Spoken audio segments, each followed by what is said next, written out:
Welcome back to News Jet update. चलिए देखते हैं झारखंड की 25 फटाफट बड़ी खबरों को। इससे पहले आप झारखंड के किस जिले से न्यूज को देख रहे हैं हमें कमेंट बॉक्स में जरूर बताएं। साथ ही डेली अपडेट रहने के लिए आप हमारे चैनल को सब्सक्राइब कर बेल आइकन को दबाना बिल्कुल ना भूलें। पहली खबर, पीएम मोदी ने रविवार को कहा कि आज का नया भारत न केवल बड़े सपने देखता है बल्कि उस लक्ष्य तक पहुंचने का साहस भी दिखाता है जहां कोई नहीं पहुंचा हो। इसके दम पर हम सभी आत्मनिर्भर भारत का सपना भी जरूर पूरा करेंगे। मोदी ने रेडियो पर प्रसारित मन की बात कार्यक्रम में कहा कि भारत द्वारा इस वित्त वर्ष में 400 अरब डॉलर के निर्यात का लक्ष्य हासिल करना दर्शाता है कि दुनिया में हमारी उत्पादों की मांग बढ़ रही है। जब हर भारतीय लोकल के लिए वोकल होता है तब स्थानीय उत्पादों को वैश्विक होते देर नहीं लगती। वहीं उन्होंने कहा कि सरकार ने पिछले एक वर्ष में सरकारी ई मार्केट GEM पोर्टल के जरिए 1 लाख करोड़ से ज़्यादा की चीज़ें खरीदी हैं और देश के कोने कोने से करीब 1.25 लाख लघु उद्यमियों और छोटे दुकानदारों ने अपना सामान सरकार को सीधे बेचा है। अगली खबर, संथाल और कुलाहन में बिजली संकट, लोग हुए परेशान। पिछले कई दिनों से राजधानी सहित पूरे झारखंड में जारी लोड शेडिंग की समस्या का कुछ निदान हुआ, लेकिन संथाल और कुलाहन के कई इलाकों में रविवार को भी लोगों को बिजली संकट से दो चार होना पड़ा। इससे लोग परेशान हुए। वहीं कहीं कहीं फॉल्ट से लोगों को बिजली संकट का सामना करना पड़ा। इससे पहले शुक्रवार और शनिवार को राजधानी समेत पूरे राज्य को बिजली संकट से जूझना पड़ा। यहां के कई इलाकों में अलग अलग समय तक घंटों बिजली गुल रही थी। अगली खबर, झारखंड के कई हिस्सों में आज से लू का अलर्ट। मार्च में ही आधा झारखंड लू की चपेट में है, ऐसा सूबे में पहली बार हुआ है। राज्य में पड़ने वाली भीषण गर्मी और लू को देखते हुए मौसम विभाग ने येलो अलर्ट जारी किया है। मौसम विभाग के अनुसार राज्य में अगले 3 दिनों तक लू चलेगी।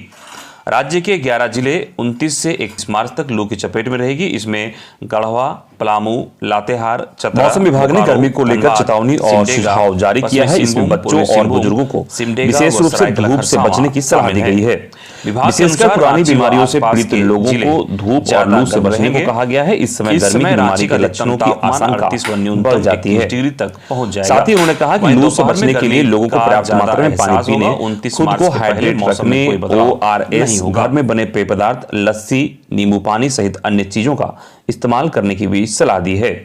वहीं घर से बाहर निकलते समय हल्के रंग, ढीले सूती कपड़े पहनने और सिर को कपड़ा, टोपी या छतरी से ढककर रखने को भी कहा गया है। अगली खबर, मेडिकल की पढ़ाई कर रहे छात्रों के लिए राहत भरी खबर। सरकार ने मेडिकल कोर्स के बीच में फीस बढ़ाने पर लगाई रोक, यानी कि जिस फीस पर छात्र ने दाखिला लिया है कोर्स के पूरा होने तक वही फीस लागू रहेगी। अभी तक मेडिकल कॉलेज बीत सत्र में फीस बढ़ा देते थे, जिससे पढ़ाई कर रहे छात्रों को मुश्किल होती थी। राष्ट्रीय चिकित्सा आयोग NMC ने हाल में फीस नियमन को लेकर जारी नियमों में कई नए प्रावधान जोड़े हैं। इसमें यह भी जोड़ा गया है कि मेडिकल कॉलेज कोर्स के बीच में छात्रों की फीस नहीं बढ़ाएंगे। अगली खबर, पोषण सखियों ने किया धरना प्रदर्शन। रविवार को गोड्डा जिला मुख्यालय स्थित गांधी मैदान में पोषण सखी ने पहले बैठक की, फिर पैदल मार्च करते हुए मुफस्सिल थाना के सामने विधायक प्रदीप यादव के आवास का घेराव किया, जिसकी वजह से काफी देर तक गोड्डा हंसडीहा मुख्य मार्ग जाम रहा। पोषण सखियों की मांग थी कि पूर्व की राज्य सरकार में उन्हें 3000 मानदेय मिलता था। गोड्डा जिले में कुपोषण की रोकथाम के लिए केंद्र सरकार की ओर से नियुक्ति हुई थी, लेकिन वर्तमान सरकार में नियुक्ति रद्द कर दिया। पुनः नियुक्ति की मांग को लेकर पोषण सखी ने विधायक आवास का घेराव किया। अगली खबर, झारखंड में इन पदों पर निकली सरकारी नौकरियां, 720 पदों पर निकली बम्पर वैकेंसी। राज्य के सरकारी औद्योगिक प्रशिक्षण संस्थानों में अनुदेशकों की बहाली के लिए अगले माह के पहले सप्ताह में प्रक्रिया शुरू होगी। झारखंड कर्मचारी चयन आयोग इस प्रतियोगिता परीक्षा के लिए विज्ञापन जारी करने की तैयारी कर रहा है। राज्य सरकार के श्रम नियोजन, प्रशिक्षण एवं कौशल विकास विभाग ने कुल 720 पदों पर नियुक्ति की अनुशंसा आयोग को भेजी है। झारखंड कर्मचारी चयन आयोग इन पदों पर नियुक्ति के लिए जून के पहले सप्ताह में प्रतियोगिता परीक्षा का आयोजन करेगा। यह परीक्षा कंप्यूटर बेस्ड होगी। विज्ञापन के साथ ही इस परीक्षा के पैटर्न व सिलेबस की जानकारी अभ्यर्थियों को दी जाएगी। श्रम नियोजन, प्रशिक्षण एवं कौशल विकास विभाग ने औद्योगिक प्रशिक्षण संस्थानों में प्राचार्यों के रिक्त पदों को भरने की भी कवायद तेज कर दी है। इससे संबंधित नियुक्ति नियमावली को अंतिम रूप दिया जा रहा है। नियमावली गठित होने और रोस्टर क्लियरेंस के बाद नियुक्ति की प्रक्रिया शुरू की जाएगी। अगली खबर, डीआरडीओ ने बनाया विशेष हथियार, छिपे हुए आतंकी पल भर में होंगे ढेर। डीआरडीओ के कॉर्नर शॉट वेपन सिस्टम से सशस्त्र लक्ष्य को देखना और उस पर हमला करना आसान बनेगा। Defence Research and Development Organisation DRDO के मुताबिक CSWS 2 प्रकारों में विकसित किया जा रहा है। इसकी मदद से इसे संचालित करने वाले सुरक्षा बलों किसी भी पलटवार की आशंका के बिना हमला कर सकेंगे। अगली खबर, हिंदुओं को भी अल्पसंख्यक का दर्जा दे सकते हैं राज्य, केंद्र ने सुप्रीम कोर्ट में कहा। केंद्र सरकार ने सुप्रीम कोर्ट में कहा है कि राज्य और केंद्र शासित प्रदेश भी हिंदुओं को अल्पसंख्यक का दर्जा दे सकते हैं। रविवार को एक जवाब दाखिल करते हुए केंद्रीय अल्पसंख्यक मंत्रालय ने सुप्रीम कोर्ट से कहा कि जिस तरह से राष्ट्रीय स्तर पर ईसाई, सिख, मुस्लिम, बौद्ध, पारसी और जैन को अल्पसंख्यक का दर्जा दिया गया है, वैसे ही राज्यों को स्वतंत्रता है कि वे भाषाई या फिर संख्या के आधार पर हिंदुओं को अल्पसंख्यक का दर्जा दे सकें। केंद्र सरकार ने अधिवक्ता अश्विनी कुमार द्वारा दाखिल याचिका के जवाब में दाखिल एक हल्फनामे में यह जानकारी दी है। याचिका में उन्होंने अल्पसंख्यक शैक्षणिक संस्थानों के लिए राष्ट्रीय आयोग अधिनियम 2004 की धारा 2F की वैधता को चुनौती दी है। अगली खबर, 2 माह बाद हत्या का खुलासा, कब्र से निकाला गया शव। खबर गढ़वा जिले की है, जहां भनरिया थाना क्षेत्र के सिकरिया के जंगल से पुलिस ने कब्र से एक युवती का शव रविवार को निकलवाया। बताया जाता है कि 2 माह पहले प्रेम प्रसंग में उसकी हत्या कर साक्ष्य छुपाने की नियत से दफन कर दिया गया था। इस मामले में गिरफ्तार आरोपी रिंकू कश्यप पुलिस की कड़ाई के आगे टूट गया।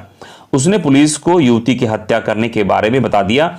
उसकी निशानदेही पर युवती का शव कब्र से बरामद किया गया। भनरिया थाना के इंस्पेक्टर लक्ष्मीकांत ने बताया कि नगनाहा की लक्ष्मी कुमारी के गायब होने का मामला होली से पहले दर्ज कराया गया था। दरअसल युवती लक्ष्मी आरोपी रिंकू कश्यप के साथ ही रहती थी।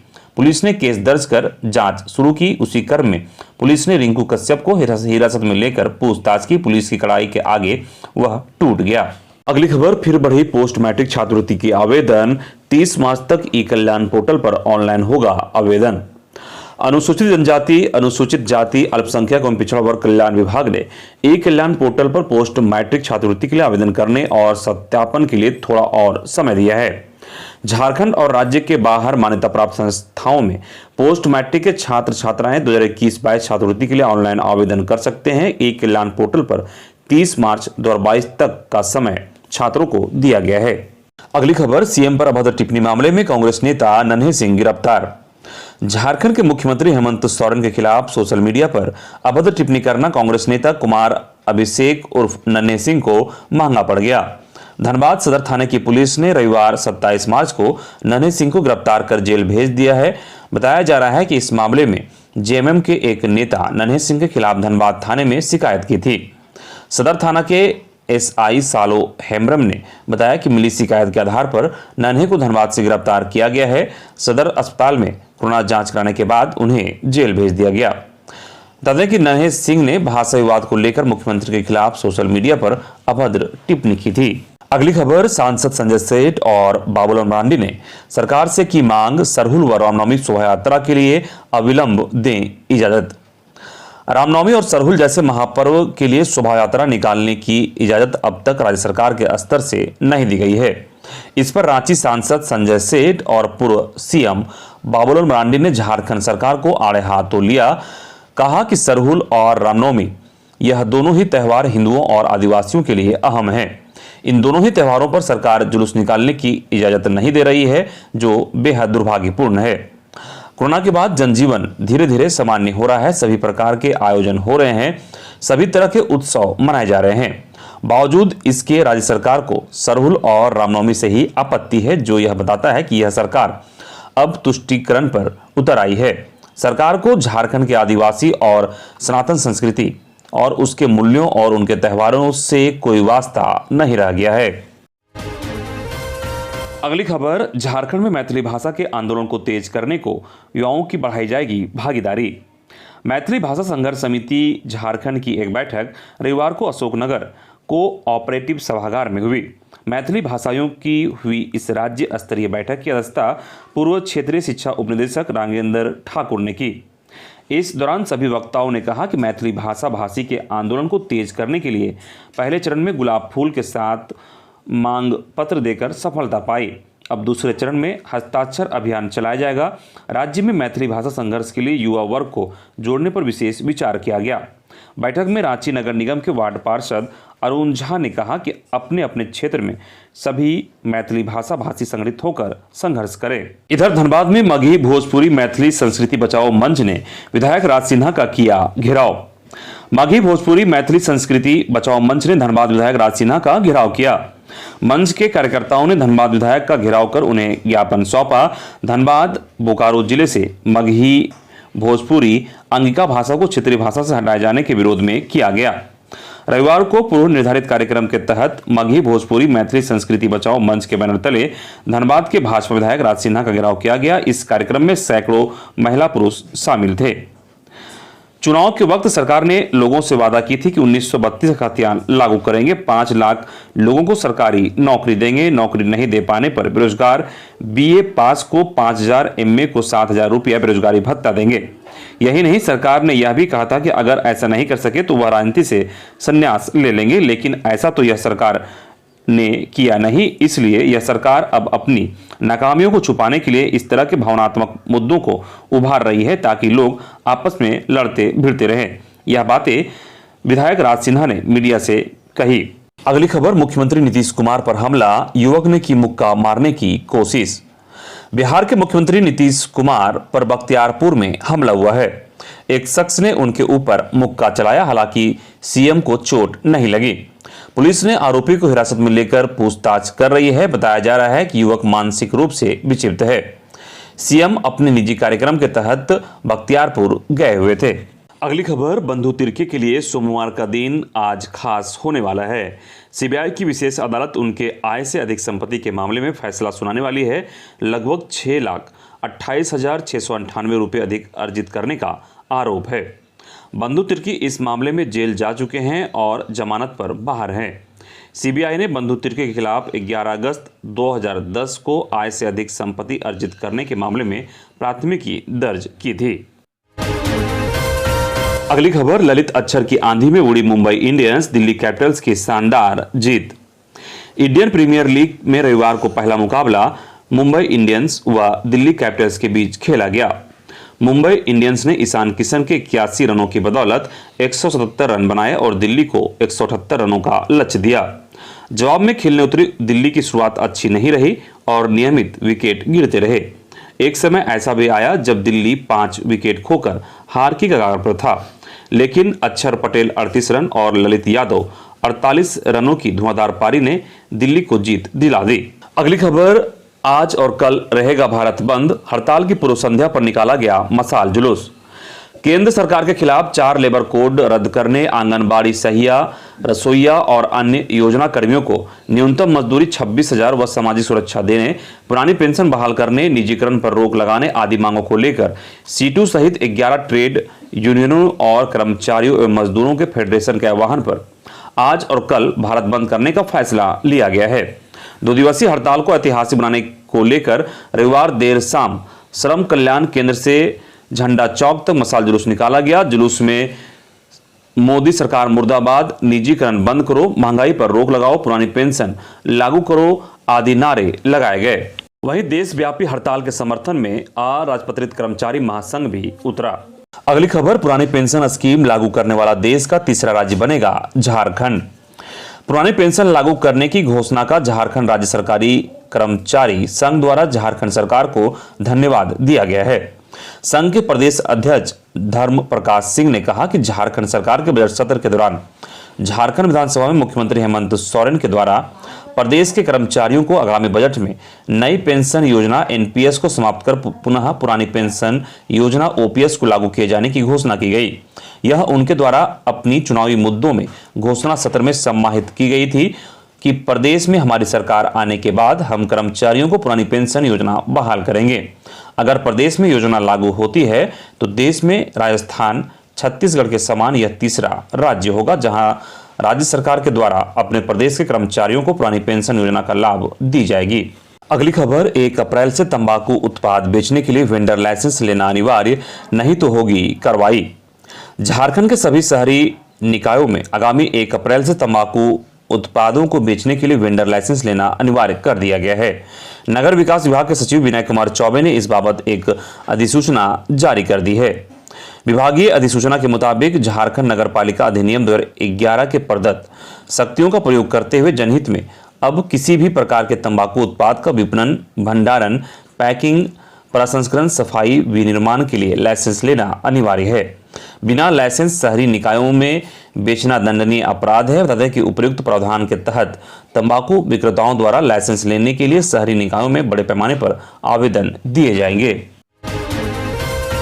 अगली खबर, 438 पुलिसकर्मियों और उनके आश्रितों के इलाज के लिए 1.23 करोड़ स्वीकृत। झारखंड पुलिस कल्याण कोष से 438 पुलिसकर्मियों और उनके आश्रितों को लाभ दिया जाएगा। कैंसर का इलाज, शुगर का इलाज कराना हो या फिर किडनी ट्रांसप्लांट, इसके लिए झारखंड पुलिस सहायक एवं कल्याण कोष से उन पुलिसकर्मियों और उनके आश्रितों के लिए 1.23 करोड़ रुपया की राहत राशि मंजूर की गई है। अगली खबर, शिक्षा मंत्री जगन्नाथ महतो रविवार को फुसरो पहुंचे। उन्होंने शिक्षकों और बच्चों के साथ मेघदूत सिनेमा हॉल में मैडम गीता रानी पिक्चर देखा। इससे पूर्व शिक्षा मंत्री ने कहा कि राज्य की शिक्षा व्यवस्था उस दिन पूरी तरह दुरुस्त हो जाएगी जब राज्य के मंत्री, विधायक व अधिकारी अपने बच्चों को सरकारी विद्यालयों में पढ़ाएंगे। उन्होंने कहा कि राज्य में शिक्षा के स्तर को बेहतर बनाने के लिए प्रस्ताव मांगा, वादा किया कि वे राज्य में बेहतर शिक्षा व्यवस्था कायम करके रहेंगे। अगली खबर, अब आजीवन मान्य रहेगा जेटेट का प्रमाण पत्र। झारखंड के हेमंत सोरेन सरकार की ओर से झारखंड शिक्षक पात्रता परीक्षा की संशोधित नियमावली में बदलाव किया गया है। नए बदलाव के तहत अब सामान्य जाति के अभ्यर्थियों को परीक्षा में उत्तीर्ण होने के लिए प्रत्येक खंड में कम से कम 40% और कुल प्राप्तांक में कम से कम 60% अंक लाना अनिवार्य होगा। इसी तरह अन्य श्रेणियों के अभ्यर्थियों के लिए भी अंक निर्धारित किया गया है। जेटेट के प्रमाण पत्र की वैधता अब 7 साल की जगह आजीवन रहेगी। यह व्यवस्था जेटेट 2013 और 2016 के प्रमाण पत्र पर भी लागू की गई है। अगली खबर, आदिवासियों ने देश में सुख, शांति और अच्छी बारिश के लिए जतरा-खूटा की पूजा की। 100 साल बाद जतरा-खूटा पूजा के साथ निकाली गई रथ यात्रा। खबर, गोड्डा के बुआरी जोर में आदिवासियों द्वारा जतरा-खूटा का पूजा धूमधाम से किया गया। साथ ही सैकड़ों महिलाओं और पुरुषों द्वारा ढोल नगाड़े के साथ भव्य रथ यात्रा भी निकाली गई, जो मांझी स्थान से निकलकर पूरे संथाली में घुमाकर बाजार स्थित जतरा-खूटा तक लाया। इससे पूर्व आदिवासी पुरुष व महिलाओं ने शनिवार देर शाम को स्नान कर उपवास रखा, जो रविवार दोपहर 2 बजे पूजा संपन्न होने के बाद उपवास तोड़ी गई। सभी आदिवासी महिलाएं सफेद साड़ी व पुरुष पंची व गंजी में पहने हुए थे। सर्वप्रथम मांझी स्थान में पूजा अर्चना किया गया, वहीं एक बकरे की बलि दी गई। इसके बाद जतरा-खूटा में भी पूजा अर्चना के पश्चात यहां भी एक बकरे की बलि दी गई। समाज के द्वारा बनाए गए आकर्षक झूले में 4 लोगों को घुमाया गया। आदिवासियों ने बताया कि जतरा पूजा हर वर्ष की जाती है, लेकिन रथ यात्रा 100 वर्ष पूर्व ही निकाला गया था। इसके बाद 2022 में रथ यात्रा निकाला गया। अगली खबर, ट्रेन के टॉयलेट में यमराज, सोशल मीडिया में बात पहुंची तो DRM से लेकर मंत्री तक हलकान। सफर के दौरान ट्रेनों के टॉयलेट का इस्तेमाल यात्रियों के लिए सामान्य है, पर इस्तेमाल से पहले आजू बाजू देखना ना भूलें। कहीं ऐसा ना हो आपका टॉयलेट जाना आखिरी बार हो जाए। तस्वीर तो कुछ ऐसा ही बयां कर रही है। 25 मार्च को रांची से दुमका जाने वाली इंटरसिटी एक्सप्रेस के D1 कोच में उस वक्त अफरा तफरी मच गई जब एक यात्री खबरदार करते हुए चिल्लाया, बिजली का तार लटक रहा है। उसके बाद टॉयलेट जाना तो छोड़िए, किसी ने उस ओर देखा भी नहीं। बाद में कुछ यात्रियों ने टॉयलेट में लटके तार की तस्वीरें इंटरनेट मीडिया पर शेयर भी की। रेल मंत्री से लेकर धनबाद और आसनसोल के DRM तक फरियाद पहुंचाई। लिखा, कभी भी घटना घट सकती है, इसे जल्द ठीक करा दें। अफसरों ने सक्रियता दिखाई तो तुरंत ठीक कराने का भरोसा दिया। अगली खबर, LCT जहाज हादसे की जांच शुरू, चालक से होगी पूछताछ। LCT जहाज हादसे की उच्च स्तरीय जांच शुरू हो गई है। प्रभारी अपर समर्था प्रभात कुमार बर्दियार के नेतृत्व में 4 सदस्यीय जांच समिति का गठन किया गया है। 4 सदस्यीय जांच समिति में साहिबगंज जिला खनन पदाधिकारी विभूति कुमार और जिला परिवहन पदाधिकारी संतोष गर्ग ने गर्म घाट पहुंचकर मामले की जांच की। टीम ने दुर्घटनाग्रस्त जहाज को देखा। जहाज पर गिरे क्षतिग्रस्त ट्रकों को हटा दिया गया है। अधिकारियों ने स्टीमर से गंगा में जाकर घटनास्थल के बारे में भी जानकारी ली। वहीं साहिबगंज नाव हादसा पर सरकार पर बरसे बाबूलाल, कहा डीसी भी झूठ बोल रहे। साहिबगंज मनिहारी फेरीघाट पर हुए जहाज हादसे को भाजपा विधायक बाबूलाल मरांडी ने दर्दनाक और दुर्भाग्यपूर्ण करार दिया है। हेमंत सरकार पर अपने संरक्षण में प्राकृतिक संपदा की लूट का आरोप लगाते हुए बाबूलाल मरांडी ने पहले राज्य में कोयला और बालू की लूट होती थी, अब सरकार के गुर्गे जमीन की लूट में भी शामिल हो गए हैं। साहिबगंज से मनिहारी फेरी सेवा नाव हादसे का जिक्र भी बाबूलाल मरांडी ने किया। बाबूलाल ने कहा कि जिस गर्म घाट पर यह घटना हुई उसे मुख्यमंत्री के गुर्गों ने पिछली नीलामी में अपने संरक्षण में लिया था। फिर इस फेरी सेवा से अवैध तरीके से पत्थर चिप्स की तस्करी काम शुरू किया। अगली खबर, सरहुल जुलूस को लेकर रांची में संशय बरकरार, झारखंड सरकार के आदेश पर टिकी निगाहें। प्रकृति पर्व सरहुल और रामनवमी में जुलूस निकालने को लेकर राजधानी रांची में संशय की स्थिति बनी हुई है। अब सबकी निगाहें झारखंड सरकार के फैसले पर टिकी है। सरहुल जुलूस निकालने को लेकर रांची के सिरम टूले स्थित केंद्रीय सरना समिति की बैठक में डीसी एसएसपी शामिल हुए। इस मौके पर डीसी छवि रंजन ने राज्य सरकार की अनुमति के बाद ही राजधानी में सरहुल का जुलूस निकालने जाने की बात कही। रांची डीसी श्री रंजन ने कहा कि अभी जुलूस निकालना प्रतिबंधित है। अगर राज्य सरकार जुलूस निकालने की अनुमति दे देती है तो सरना समिति के साथ समन्वय स्थापित कर राज्य में सरहुल का जुलूस निकाला जाएगा। इसमें जिला प्रशासन हर संभव सहयोग करेगा। इधर सरहुल और रामनवमी के जुलूस को लेकर कोरोना संक्रमण की आशंका की वजह से राज्य में लागू पाबंदियों में छूट दी जा सकती है। राज्य सरकार इस पर विचार कर रही है। सूत्र बताते हैं कि आगामी 4 अप्रैल 2022 के पहले सीएम हेमंत सोरेन की अध्यक्षता में बैठक संभावित है। उस बैठक में इस पर निर्णय हो सकता है। केंद्र सरकार के गृह सचिव अजय भल्ला ने मुख्य सचिव को पत्र लिखकर केंद्र द्वारा कोरोना को लेकर लगाई गई पाबंदियों को हटाने से संबंधित पत्र भेजा है।